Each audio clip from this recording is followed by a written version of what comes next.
La République démocratique du Congo et les Émirats arabes unis ont conclu un accord de partenariat économique global qui vise à renforcer durablement leurs relations économiques, commerciales et d'investissement.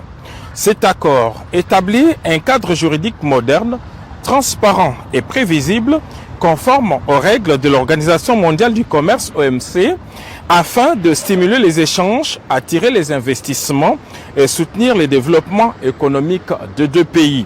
Cet accord sera signé aujourd'hui, lundi 2 février 2026, au palais présidentiel, en présence de son Altesse Mohamed bin Zayed Al Nahyan, le président des Émirats arabes unis, et du président de la République démocratique du Congo, Félix Antoine Tshisekedi Tshilombo. Le chef de l'État congolais est arrivé en milieu de nuit à Abu Dhabi pour co-présider cette importante cérémonie, fruit d'une importante diplomatie silencieuse entamée depuis l'année 2021. Le chef de l'État est accompagné de quelques ministres sectoriels, dont Jean-Pierre Bemba, vice-premier ministre, ministre des Transports, Julien Paluku Kahongya, ministre du Commerce extérieur, et Louis Watoum, ministre des Mines.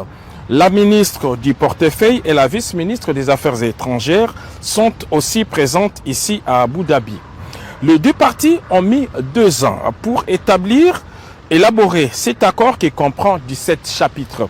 Parmi les principaux axes de l'accord figure premièrement la libéralisation du commerce des marchandises. L'accord de partenariat économique global prévoit l'élimination progressive des droits des douanes, la suppression des restrictions quantitatives et la facilitation des échanges, ouvrant la nouvelle opportunité pour les exportateurs congolais et émiratis.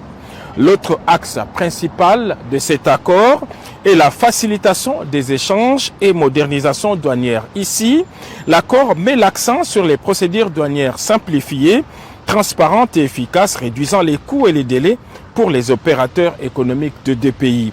On note aussi dans cet accord les règles d'origine, des règles précises et claires qui garantissent que seuls les produits réellement issus des deux pays bénéficient des avantages tarifaires, favorisant la transformation locale et la création des valeurs.